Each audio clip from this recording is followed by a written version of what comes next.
What's up, YouTube? It's your boy, Imported Cheese, bringing you my very first Pokemon Solo Challenge. But first, be sure to rock smash that like button and ring that heal bell for... I'm sorry, I can't do it. Hey everyone, thanks for tuning in. Pokemon Solo runs are all the rage these days. People have conquered regions on the backs of monsters like Magikarp and Sunkern, but no one has asked, can you beat the game with only a Mewtwo? Now, they might not be asking because the answer is obvious, but you never know. Some people seem to think that Mewtwo is pretty bad. We pay a visit to our resident professor, Professor Oak, and it turns out his research has been going really well because he's managed to create the strongest Pokemon known to man. I guess it makes sense that he has an affinity for the psychic type since he's able to tell whenever you try to ride your bike indoors. Our rival tries to take us on, but it turns out that Mewtwo is kinda strong, and Jace the Mind Sculptor here just manhandles Squirtle's gray matter. I picked the wrong Pokemon! Yeah, you can say that again. We have Teleport available, so let's see what happens if we try to use it at the start of the game. Wow, would you look at that! Alright, so originally I was gonna have Teleport bring us right to the Hall of Fame, and this would have just been a short joke video, kind of a jab at runs where people unironically use mythical and legendary Pokemon, but I thought, we're already here, let's go beat the Elite Four! Can you beat Pokemon Red with only a Mewtwo? Yeah, obviously you can. You can beat pretty much any Pokemon game with pretty much any Pokemon. It's a kid's game. What's much more interesting is seeing how completely and utterly Mewtwo dominates Gen 1. Sure, there have been stronger Pokemon than Mewtwo released in the past 25 years. Mega Rayquaza wipes the floor with Mewtwo, but in the context of its peers, nothing even comes close to Gen 1 Mewtwo. It's completely unstoppable. In the original Pokemon Stadium, the final story battle is a 4v1 against Mewtwo. You're the 4, and it's still hard. I waltz into the first chamber, challenge Lorelei, and it goes exactly how you would expect. I lose. Mewtwo has incredible stats, eventually, but right now it's level 5, so it gets annihilated in a single hit. Most of the time you'll eat an Aurora Beam or a Takedown and immediately die, but a third of the time, Dewgong busts out a Growl, and that's the secret sauce, because now, we start spamming Double Team. There are 4 reasons why this run is possible. First, Dewgong has a status move, which means it has a chance to not kill us, and it also plays directly into the second reason, the Badge Boost Glitch. What is that? Each of your odd-numbered badges, the Boulder Badge from Brock, the Thunder Badge from Surge, the Soul Badge from Koga, and the Volcano Badge from Blaine, confers a permanent, passive, 12.5% bonus to one of your stats. Those stats being attack, defense, speed, and special for each badge, respectively. However, due to the Spaghetti Code, if your stats are modified in battle, whether you boost them or an enemy lowers them, all the badge boosts are reapplied to your stats. And this is multiplicative, not additive, which means that each time the badge boost reapplies, it considers your already boosted stats, which means that your stats can reach some ludicrous levels. What a great game. The third reason this is possible is Mewtwo's access to Amnesia, which is busted in this game. In Gen 1, there is no special attack or special defense, it's just one stat for both, special, and Amnesia boosts it by 2 stages. That would be like using 2 Calm Minds in a single turn in a modern game. Obviously, we're at a bit of a stat disadvantage starting out, and we can't just stall, we'll get hit eventually, so Amnesia is our ticket to actually being able to KO Lorelei's team before we run out of attacking moves. Still, even with all our badge and Amnesia boosts, our level 5 stats are so pitiful that Thunderbolt does almost nothing. The next thing we need to do is reduce Dewgong's defenses, which we can do with Psychic. It has a hefty 30% chance to drop the target's special stat, so after a few of those, our Thunderbolts will be leaving much more of a mark. Unless they crit. In more Gen 1 nonsense that will shock no one, see, because Thunderbolt? Crits ignore stat changes. All of them, both your opponent's stat drops and your stat boosts. And without our Amnesia and badge boosts, we're dealing double a level 5 Pokemon's natural damage, which is nothing. Also, your crit rate scales with your base speed, and Mewtwo is tied for second fastest in the game with Jolteon and Aerodactyl, so expect to crit about 30% of the time. Notice, by the way, that near the end of the clash with Dewgong, we've accrued so many badge boosts that we are now outspeeding a Pokemon 49 levels above us without ever lowering its speed or actively boosting our own. Eventually, after a fierce battle of attrition, Dewgong goes down and we get a bump all the way up to level 12, which is good because now we have more stats, but also bad because the glitched badge boosts disappear when you level up. What a great game. Which means Cloyster outspeeds us and nails us with a clamp, but it's only 20 base power and water moves are special, so with our amnesia boosts, he crits us. Okay, new strategy. I replaced double team with recover, which on paper seems like a terrible idea. Turns out it's a terrible idea in practice too, but you might notice that things are going well without it. Really well. Like, suspiciously well. And that's because I'm cheating. Full disclosure, for this battle, I'm using save states, so that Lorelei always picks the most optimal move for us. Can you beat the Elite Four with a level 5 Mewtwo? Yeah, you're gonna see it here. Will you beat the Elite Four with a level 5 Mewtwo? Not in this lifetime, buddy. Now, you might very reasonably assert that if I'm gonna cheat, why stop there? Why not go all the way, make her miss every move, make Mewtwo invincible, make Erica my waifu, and that's because that would be boring. Except for the Erica part, that'd be great. That's also why I abandoned the double team strategy, which works, by the way. I have a run where I beat Lorelei legit, using double team, and nothing happens. It's just Mewtwo spamming attacks while hers miss. This way, I get to showcase a lot more of Mewtwo's absurd stats and scaling, which I have not altered at all. His stats are completely legit. He does have perfect DVs in every stat, but given that DVs are sort of like a Pokemon's genetics, and Mewtwo is literally the genetic Pokemon who was engineered to be powerful, I think that's fair. You'll also see that although we get unreasonably lucky, we do not get impossibly lucky. There's no paralysis abuse or fishing for Gen 1 misses. What are those? Well, whenever you use a move, the game rolls a number between 0 and 255, and if the number it rolls is less than a certain value determined by the move's accuracy, the move hits. For a move with 100% accuracy, any value should work, right? Well, the game only checks if the roll is less than the accuracy value, not less than or equal to. So if you happen to hit 255, which is a 1 in 256 chance, well, that's not less than 255, so you miss. What a great game.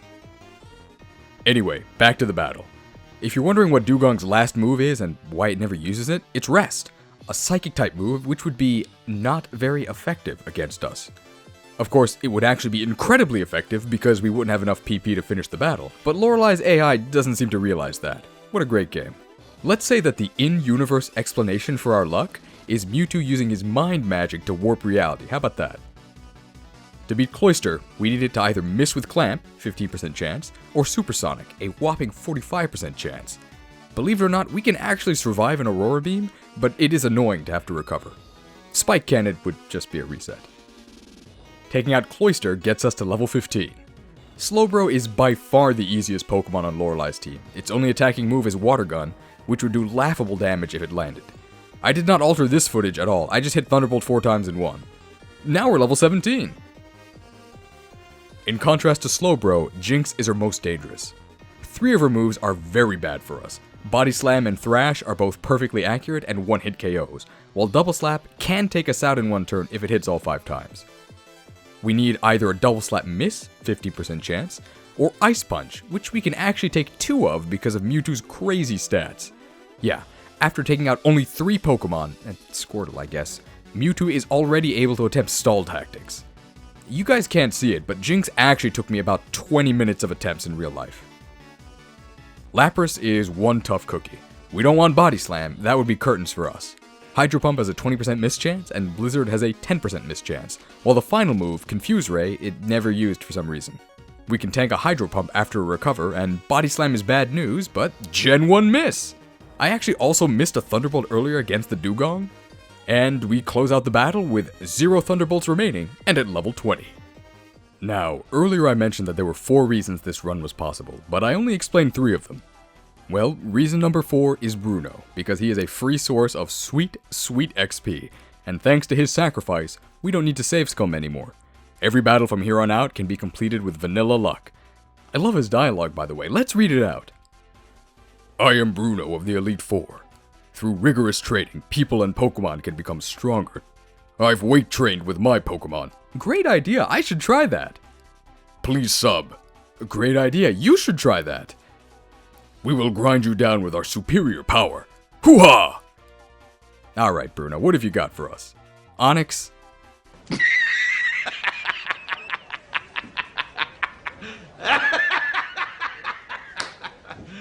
Yeah, this battle is completely free. Just amnesia 3 times and you can sweep right through. you'll notice that we crit with Blizzard, so it's as if we didn't use any amnesias at all, and Onix still faints. What an absolute joke. Hitmonchan? We outspeed without the badge boost glitch, and it's a one-hit KO. Hitmonlee? Give me a break. You think it can do anything to... Guys, you didn't see that, okay? Alright, Hitmonlee actually outspeeds us and can wallop us with Mega Kick, but if that doesn't happen, the battle is free. Second Onix, Lamau. The Machamp, we actually outspeed and one-hit KO. Real talk though, people are too hard on Bruno.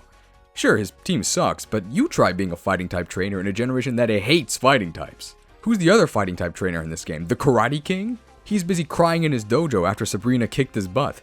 Game Freak realized how trash tier fighting types were, and steadily buffed them until by the time Gen 6 rolled around, they had to add fairy types to try and help balance out the fighting types who had the entire meta in a chokehold along with their dragon buddies. Also, based on Bruno's Pokemon Generations appearance, he's going easy on us by using his Pokemon. He could just fight us himself. I don't even think Mewtwo could stop those abs. Next is Agatha, who isn't hard, just annoying. Really, really annoying. Good news is that all 5 of her Pokemon are Poison type, which means that our Psychic will rip her entire team apart. The bad news is that 3 of her Pokemon control us mercilessly with Confuse Ray and Hypnosis. As always, the goal is to get 3 Amnesias, but Gengar does not make it easy. Confuse Ray causes us to lose a few turns, as does Hypnosis, and we actually have to be scared of Nightshade. It'll deal a clean 56 damage, which outstrips our recovery. We only managed to get 2 Amnesias before Agatha decides she doesn't want to win and switches into Golbat. We need to take this thing out right away because it can use Haze, which eliminates all stat changes. That means our Amnesia boosts and our passive badge boosts for some reason. What a great game. Golbat nails us with a Wing Attack, which does nothing. Genuine Wing Attack is only 35 base power. 1 Psychic takes it out. Gengar is back. We get our final Amnesia as he uses Dream Eater. Then he misses a Hypnosis and falls to our now full power Psychic. Haunter can be awful, but it starts with a failed Dream Eater and would feint a Psychic, but we get an unlucky crit. What a great game. Agatha, again, decides that winning is for losers and switches out to Arbok, who would feint a Psychic, but we get an unlucky crit. What a great game. It does feint to the next Psychic, even though it was also an unlucky crit. Haunter is back, coming in hot with a Hypnosis miss. Bye-bye. Her last Pokemon is Gengar. We just need to dodge a lethal Nightshade, it uses Dream Eater, and 1 last Psychic sends Gengar back to the Shadow Realm, where it belongs. Lance is very easy, once you get set up. Gyarados has Leer, which is great, hashtag badge boosts. Dragon Rage, which we can out-heal. Hydro Pump, which we can out-heal after some Amnesia. And Hyper Beam, which will destroy us if he ever uses it. Thankfully, Gyarados is Lance's first Pokemon, so it won't be too long before you're facing down the rest of Lance's team with 3 Amnesias under your belt. First Dragonair, Blizzard, no problem. Second Dragonair, well, I miss Blizzard, it hits me with a Dragon Rage. I miss Blizzard again, eat another Dragon Rage, but I can take it, come on, hit me, do it, do it! Aerodactyl is super fast and can take us out with either Bite, Hyper Beam, or Takedown. We need a Hyper Beam, Takedown, or Supersonic miss. Lance's final Pokemon is Dragonite, and this guy knows that Gen 1 Hyper Beam doesn't need to recharge if it kills us, which it will if it hits us, but he misses, and we win. All that remains ahead is the champion, and we're going in at level 31. Pidgeot outspeeds us and Mirror Moves before we've done anything. What a bird brain, am I right? We get a second Amnesia as he charges up Sky Attack, and I'm pretty spooked, so I just go for the Blizzard as he misses Sky Attack. Lovely. Alakazam is basically off-brand Mewtwo, so we don't need to be scared. I know that Alakazam came first, but Mewtwo is the king of psychic types, alright? Kind of like how everyone knows and loves Oreos, but the original cookie was actually called Hydrox. Rhydon? What's Rhydon gonna do against us? Nothing. Goodbye, Don. Arcanine is here to give us those Leer eyes, but we're not scared. He follows up with some embers left over from Officer Jenny's last barbecue. It does nothing. Up next is Exeggutor. Are 3 heads better than 1? They are if you get an unlucky crit with Blizzard. What a great game. Last Pokemon of the run is Blastoise. It tries a physical assault with a bite, then it remembers how we brutalized it back at Oak's lab and cowers in its shell with a withdraw, before a second Psychic deletes Blastoise from the game and completes our challenge. Professor Oak can't believe how much we've grown since we first left Pallet Town. A whole 30 levels, I know. And that's that, we've done it. Albeit with a bit of behind-the-scenes genetic engineering, if you will. Ultimately, what was the point of all this? Well, why don't we ask the Japanese Smash Brothers incarnation of Mewtwo what he thinks about all this?